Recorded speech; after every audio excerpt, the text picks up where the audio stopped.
આજે આપણે આ વિડીયોમાં જોશું એક્ટિવિટી 4 જેનું નામ છે અ લવલી ફેર એટલે કે સુંદર મજાનો મેળો. Bakshipur is a small village. Bakshipur એક નાનું ગામ છે. There is a fair in the village today. આજે ગામમાં મેળો છે.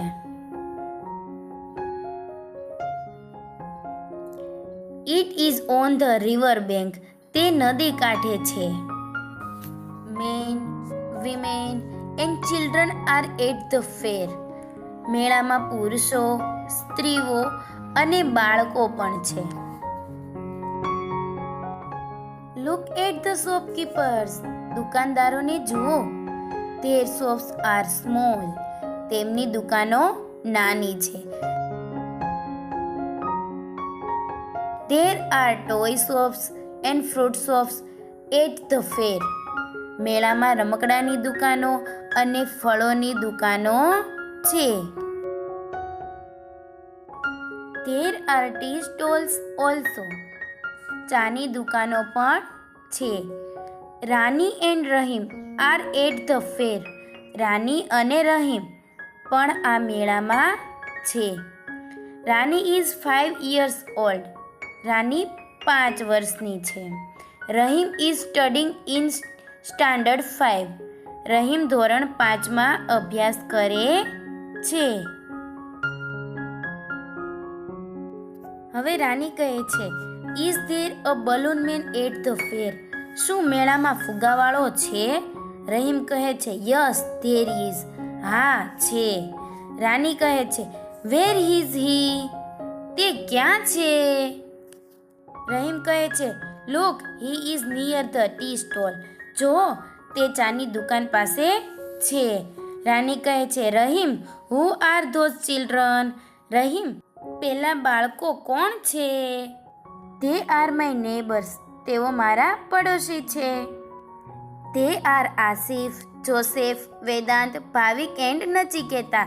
તે આસિફ, જોસેફ, વેદાંત, ભાવિક અને નચિકેતા છે. What are they looking at. તેઓ શું જોઈ રહ્યા છે? રાની રહીમને પૂછી રહી છે. રહીમ કહે છે, કલરફુલ બલૂન્સ. રંગીન ફુગાઓ જોઈ રહ્યા છે. રાની કહે છે, વોટ ઇઝ ધેટ રહીમ. પેલું શું છે Rahim? It is called a merry go round. તેને ચક્કરડી કહે છે. It is small. તે નાની છે. Look at the giant wheel near the merry go round. ચક્કરડી પાસે એક ચકડોળ જો. It is huge. તે વિશાળ છે એટલે કે તે મોટું છે. Let's buy ice creams. ચાલો આઈસ્ક્રીમ ખરીદીએ. Where is a ice cream stall. આઈસ્ક્રીમની દુકાન ક્યાં છે? It is under that tree near the giant wheel. તે ચકડોળ પાસે છે, પેલા ઝાડ નીચે છે. Let's go there. ચાલો ત્યાં જઈએ. I will take a big cup. હું એક મોટો કપ લઈશ. ઓકે. રહીમ કહે છે, સારું સારું. રાની કહે છે, હુ ઇઝ ધેટ મેન. પેલો માણસ કોણ છે? રહીમ કહે છે, હી ઇઝ અ જગલર. તે હાથ ચાલાકી કરનાર એક બાજીગર છે એટલે કે જાદુગર છે. There is a box in his hand. તેના હાથમાં એક ખોખું છે. It is empty. તે ખાલી છે. There are balls near him. તેની પાસે દડા છે. The bottles are on the table. અને બોટલો ટેબલ ઉપર છે. Rahim look at that girl. Rahim પેલી છોકરી જો. She is a rope walker. તે દોરડા પર ચાલનાર છે. She is on that rope. તે પેલા દોરડા ઉપર છે. There is a long bamboo in her hand. તેના હાથમાં એક લાંબો વાંસ છે. That is her father. પેલા તેના પિતા છે. That is him drum. પેલો તેમનો ઢોલ છે. વાવ ઇટ્સ અ વન્ડરફુલ ટ્રીક. વાવ તે એક અદ્ભુત કરામત છે. બક્ષીપુર ફેર ઇઝ અ લવલી ફેર. બક્ષીપુરનો મેળો એક સુંદર મેળો છે. હવે આપણે જોઈએ એક્ટિવિટી 4B. નીચે આપેલ શબ્દો તમારા શિક્ષક બોલાવે તે પ્રમાણે મોટેથી બોલો. અહીં જે તમને 10 શબ્દ આપેલા છે તે તમારી જાતે તમારે બોલવાના છે. એવી જ રીતે બીજો પ્રશ્ન. અહીં પણ તમારે શબ્દ મોટેથી બોલવાના છે. અહીં કુલ 24 શબ્દ આપેલા છે તે તમારે જાતે બોલવાના છે. આગળ વધીએ. આપેલી શબ્દ જોડીને યાદીમાં પાઠમાં આપેલા શબ્દો તેમની જોડ સાથે કોષ્ટકમાં લખવાના છે. અહીં જેવી રીતે મેં કોષ્ટકમાં લખેલું છે એવી રીતે તમારે પણ તમારા પાઠ્યપુસ્તકમાં લખવાનું છે. અહીં તમે જોઈ રહ્યા છો અ સોપ તો તેની સામે આવશે સોપ્સ, અ ટોય તો સામે આવશે ટોયઝ, અ સ્ટોલ તો સ્ટોલ્સ, અ બોલ તો બોલ્સ, અ હેન્ડ તો હેન્ડ્સ. એવી જ રીતે man, a child, a children. આવી રીતે તમારે એકવચન અને બહુવચન લખવાનું છે. આગળ જોઈએ એક્ટિવિટી 4C.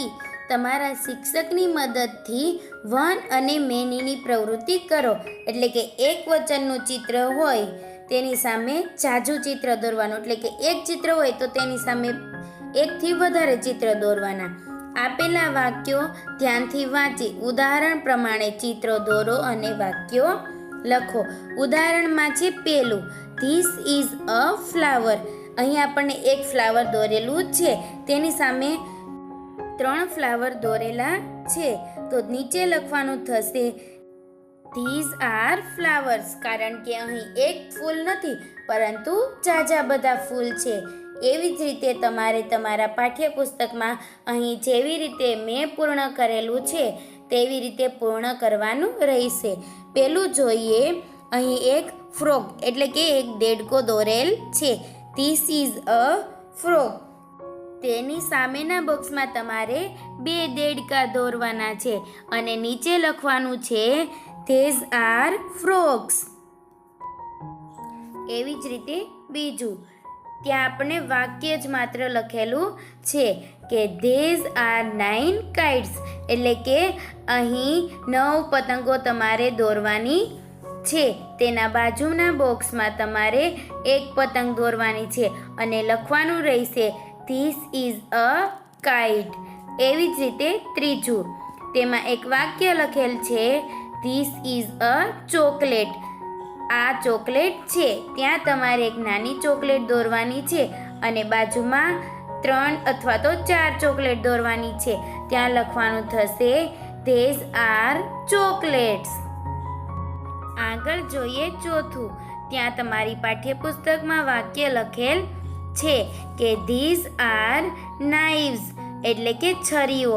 ત્યાં તમારે ઝાઝી બધી છરીઓ દોરવાની છે અને બાજુના બોક્સમાં એક છરી એટલે કે એક ચપ્પુ દોરવાનું છે અને ત્યાં લખવાનું રહેશે ધીસ ઇઝ અ નાઇફ. એવી જ રીતે પાંચમું. ત્યાં વાક્ય આપેલ છે ધીઝ આર માઇસ. માઉસ એટલે ઉંદર, માઇસ એટલે બહુવચન એટલે કે ઝાઝા બધા ઉંદરો. ત્યાં તમારે ઉંદર દોરવાના છે અને બાજુમાં એક ઉંદર દોરવાનો છે. ત્યાં લખવાનું રહેશે ધીસ ઇઝ અ માઉસ. આગળ જોઈએ એક્ટિવિટી 5A. નીચેના વિધાનો ખરા છે કે ખોટા તે જણાવવાનું છે. એ આપણે એક્ટિવિટી 4A અ લવલી ફેર પાઠ ભણી ગયા તેના આધારે પૂર્ણ કરવાનું છે. પહેલું, the balloon man is near the ice cream stall. ત્યાં આવશે ખોટું કારણ કે ફુગાવાળો એ આઈસ્ક્રીમવાળાની સ્ટોલ નજીક નથી. બીજું, અ merry go round is huge. એટલે કે ચકરડી વિશાળ છે. તો તેમાં આવશે ખોટું કારણ કે ચકડોળ વિશાળ છે, ચકરડી તો નાની એવી છે.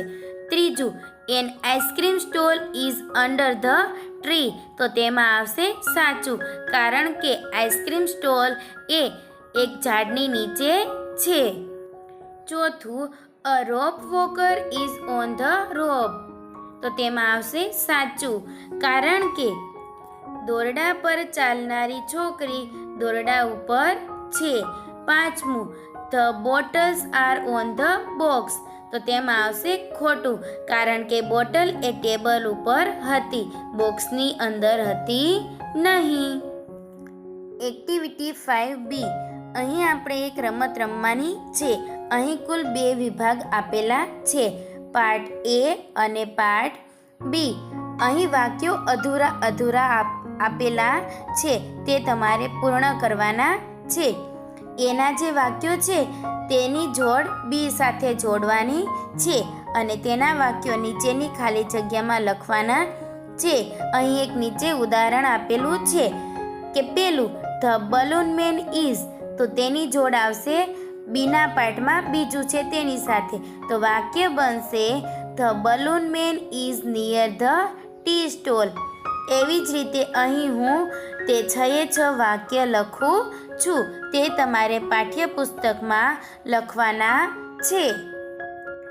આ વાક્યો તમારે લખવાના રહેશે અને જોડ પણ જોડવાની રહેશે. એક્ટિવિટી 5 અહીં પૂર્ણ થાય છે. હવે જોઈએ એક્ટિવિટી 6. જોડીમાં કામ કરો. ચિત્રમાં તમને જે અજુગતું લાગ્યું હોય તે વર્ગ સમક્ષ રજૂ કરો અને ચિત્રના આધારે પ્રશ્નોના ઉત્તર આપો. ત્યારબાદ પ્રશ્નોના ઉત્તર લખો. અહીં આપણે ચિત્રના આધારે કેટલાક પ્રશ્નના જવાબ આપવાના છે. તે ચિત્રના આધારે આપણને 7 પ્રશ્ન પૂછેલા છે. તો ચાલો આપણે જોઈએ. પહેલો પ્રશ્ન, વેર ઇઝ ધ ટેબલ લેમ્પ? તો તેમાં લખવાનું રહેશે, the table lamp is on the table. Table lamp છે એ ટેબલની ઉપર છે. બીજું, વેર ઇઝ ધ ફોટો?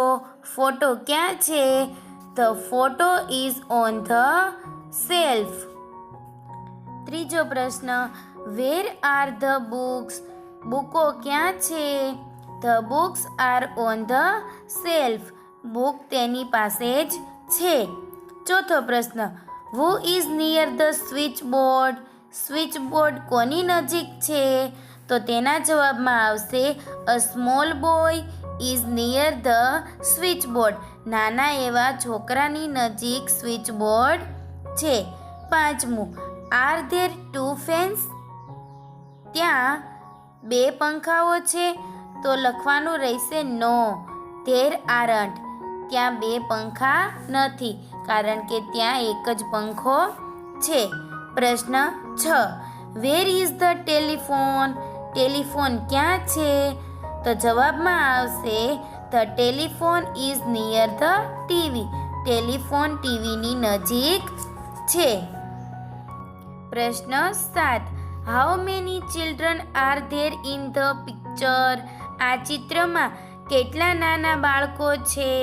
તો તેમાં લખવાનું રહેશે, there are 3 children in the picture. આ ચિત્રમાં 3 બાળકો છે. અહીં એક્ટિવિટી 6 પૂર્ણ થાય છે.